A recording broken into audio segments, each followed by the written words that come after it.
Okay, everyone, we are now happy to be joined by North Carolina student athletes Joel Berry, Justin Jackson, and Theo Pinson. And we'll go ahead, if you would, as always, raise your hand, and we'll pass the mic around. State your name and affiliation, please, and we'll open it up to questions. Right there in the middle, guys. Zach Braziller, New York Post. Joel, how's your ankle feeling, and are you going to practice fully today? Yeah, we had practice already, and I went through the whole practice. It feels pretty good. I'm almost close to 100%, so just still a little bruise in there, but that's the only thing that's bothering me. So.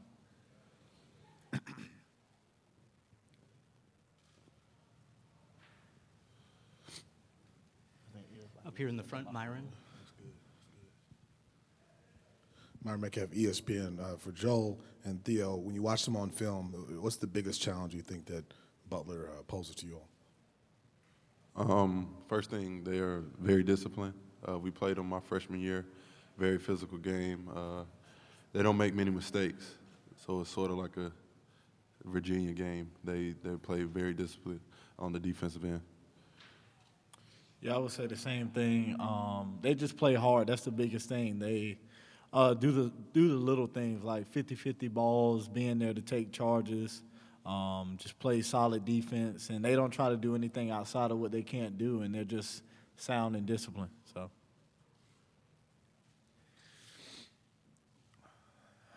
Back in the middle. Zach Braziller, New York Post. Justin, what stood out to you when you watched Schravitz on film, their big kid, and what kind of challenge is it to your big guys to face a guy like that who could step out and hit the three, who kind of runs their offense, basically? Yeah, I mean, he's a playmaker for them at the 5 position. I think he's got the second best assist turnover ratio on the team. So, for us, we worked on a couple things, but it's just, trying to sit down and stop him. He can do a bunch of different things in the post, out on the perimeter. He can step out and hit the 3. So, we have to make a real effort of trying to sit down and just try to be there wherever he is. Guys on the far right over there. Mike Toper, Spectrum News. Several of you guys after the last game said that game was important because you hadn't played a game like that where you've been up, then the other team kind of got back in it. What was the most important thing you took from that moving forward to this week and to kind of not, let things get out of hand there with such a big lead?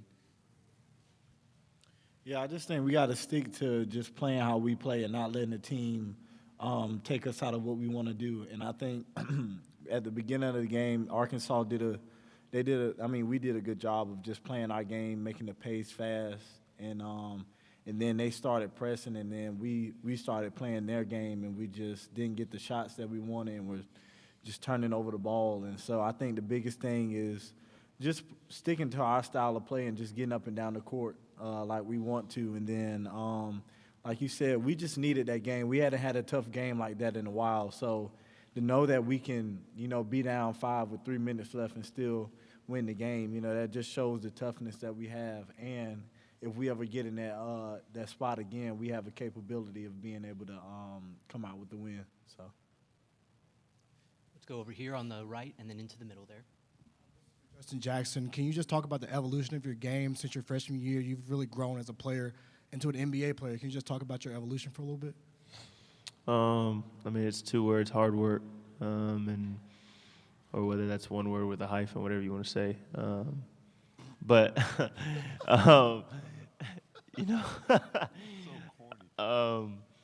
but yeah, it's just all the time that I put in the gym. Last year, I tried to get better, but I don't know if I necessarily had, the right mindset going into the off season and then into the season. I think this summer, summer was big for me. For me, I tried to use the motivation of trying to get myself better, which would, end up helping the team get better. And so, it's all hard work. That's all it really is. Right in the front middle. This is for Joel. John Varlas from the Commercial Appeal of Memphis. Joel, I know you guys can control what you do, but you guys are the last ACC team standing. You compete with those guys week in and week out. Are you guys surprised to be in this position as the representative for your great conference? Yes, sir, I think so. We have a great conference. We got a lot of good teams, and to be the only one standing, that's what you want.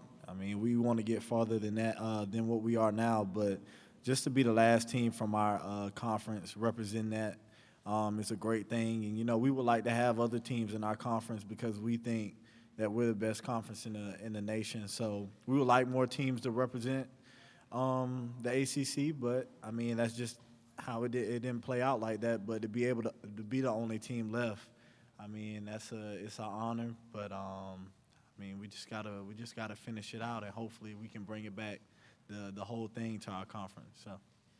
Myron in the front, and then we'll go to the right. Myron Metcalf, ESPN. Following up on that, Joel, was it fair for people to criticize the entire league for how they struggled in the first 2 rounds?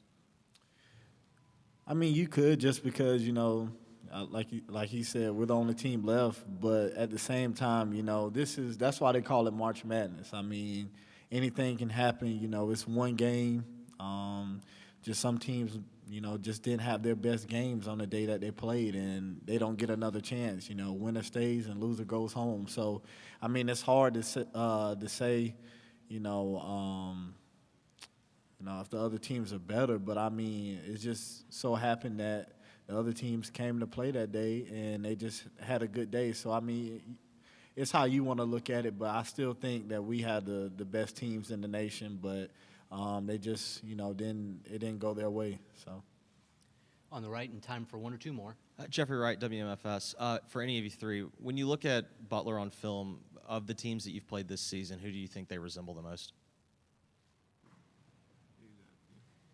Theo, you want to take that? Yeah. We said earlier that they kind of resemble Virginia.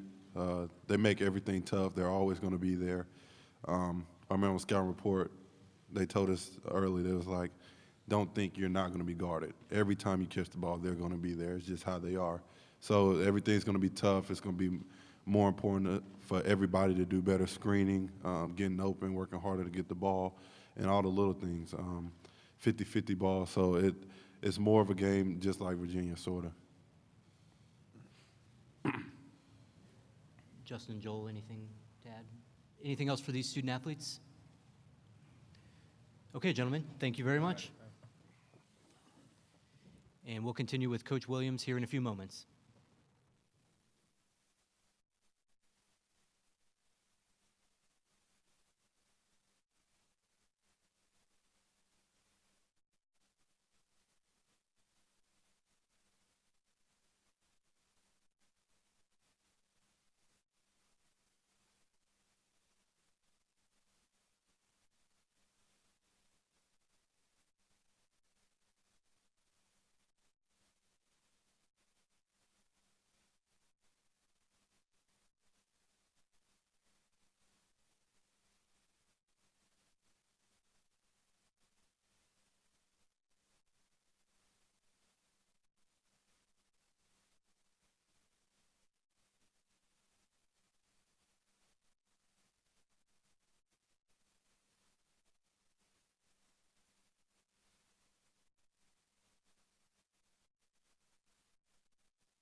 Okay, ladies and gentlemen, happy to be joined by North Carolina head coach Roy Williams. And as always, please raise your hand.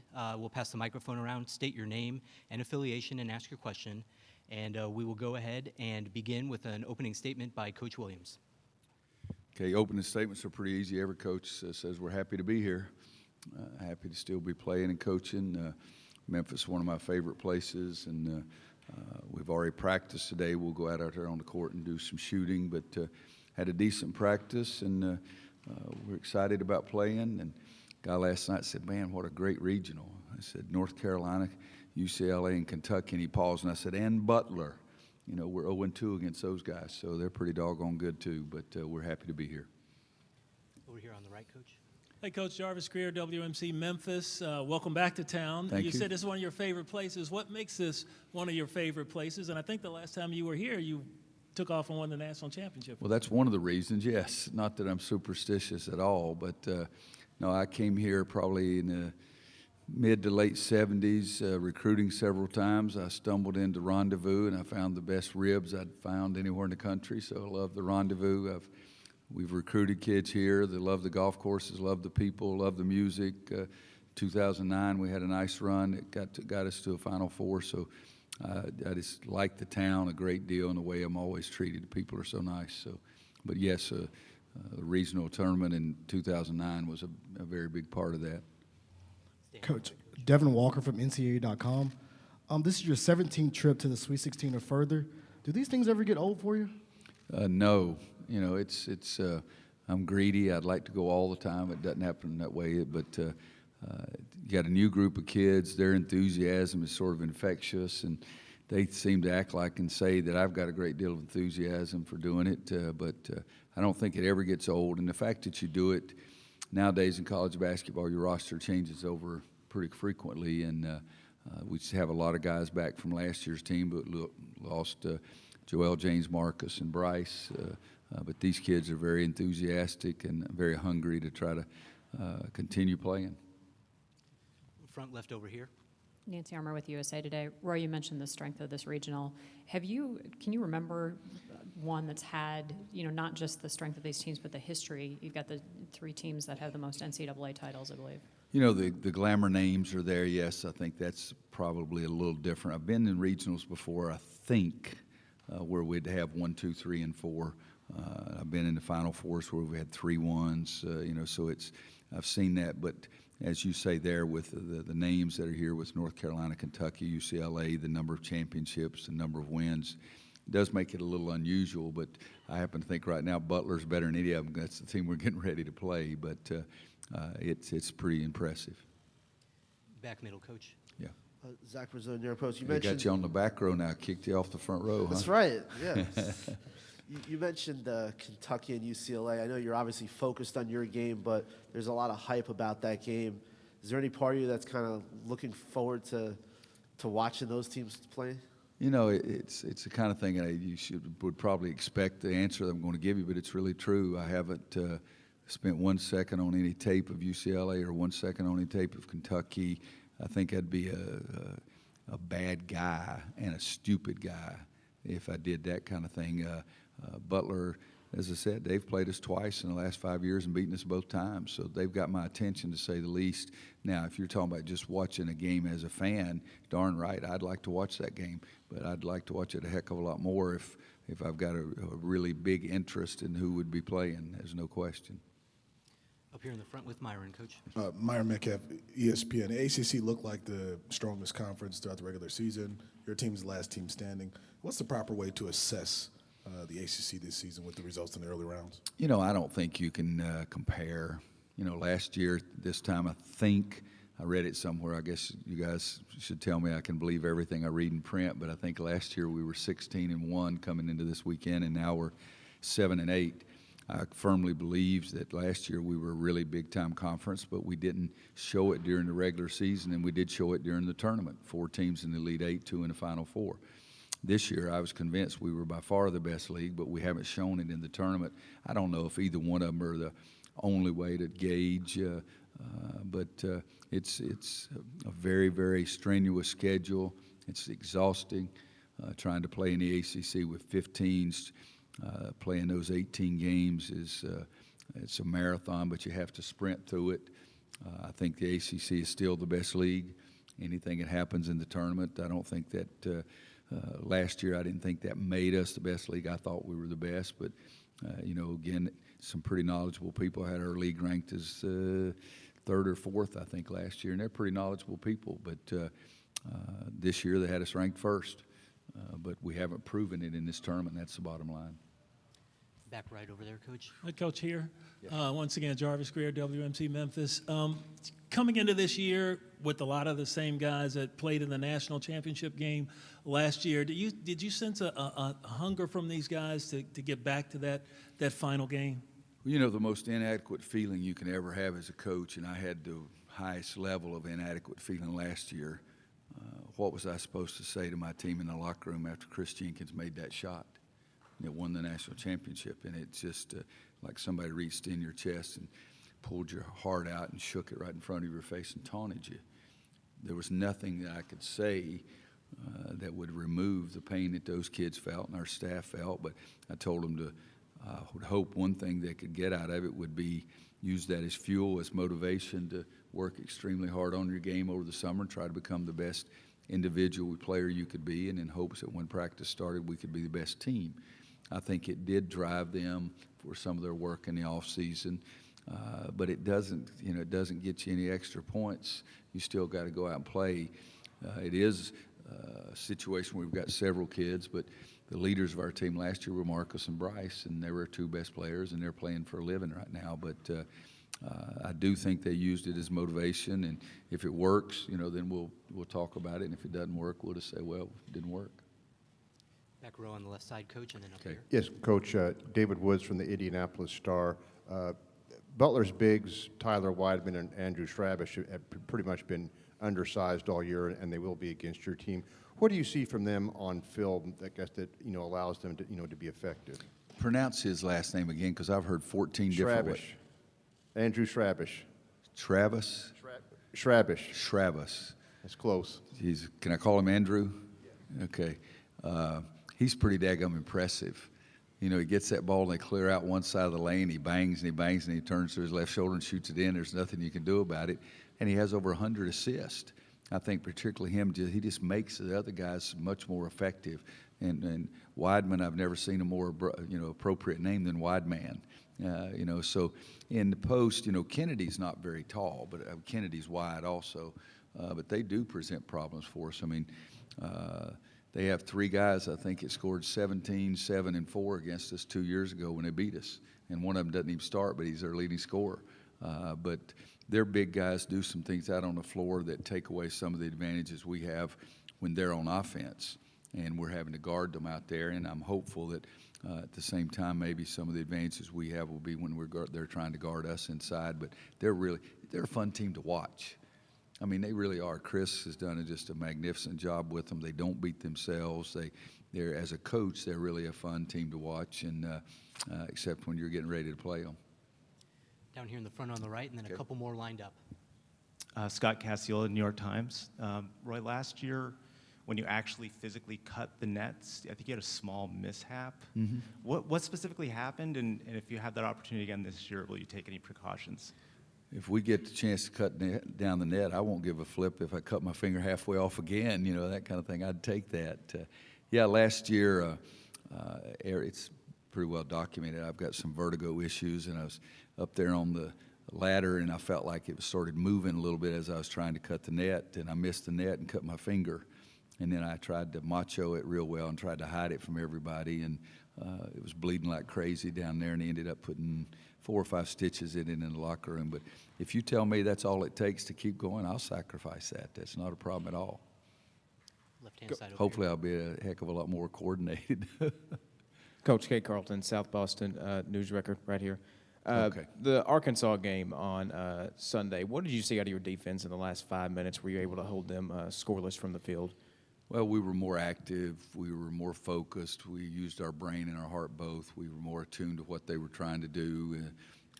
And in addition to that, yes, I do believe that the stress or pressure or whatever bothered them a little bit. They had the lead and they're trying to milk the clock, and then all of a sudden the shot they get at the end is probably not the shot that Mike wanted them to get. But, we were really good for 4 minutes. Well, we're really good for the first 16 minutes. And then we were terrible for the last 4 minutes of the first half and the first 17 minutes of the second half. But give them credit. People at our school and all the schools that have the kind of success, they always think it's just about you, but the other team has some involvement in there too. And I just think Arkansas really made us look bad for a long time. But those last 4 minutes, I think we got 6 straight stops, and they missed a couple of free throws too, and that really helped us, to say the least. But we were more active too. Staying on the left in the back row over there. Zach Rizzo, New York Post. Joel said he practiced earlier today. How does he look to you? How does the ankle look? Better. Coming back Monday was off. My day, when you get in a tournament, you don't even remember what day it is. I think we came back, Monday was off. Tuesday we did quite a bit of running and shooting, and then Wednesday we had practice, and we've already practiced today. I do think he looks better. He's still not Joel yet, and some way, somehow, between now and game time tomorrow, he's got to get to be Joel Berry that we've seen all year, and it's played great for us. Anything else for Coach Williams today? I tell you, over here is 2 old-timers, Paul and Stu. They got you guys off the street and let you come in and ask him the press conferences, Stu boy? Yeah, Stu Jackson's a good guy. He's a smart guy. His daughter went to school in North Carolina. And graduated. I had her over for dinner one night. Is that it, folks? All right. Well, thank you very everybody. much. Thank you, Coach.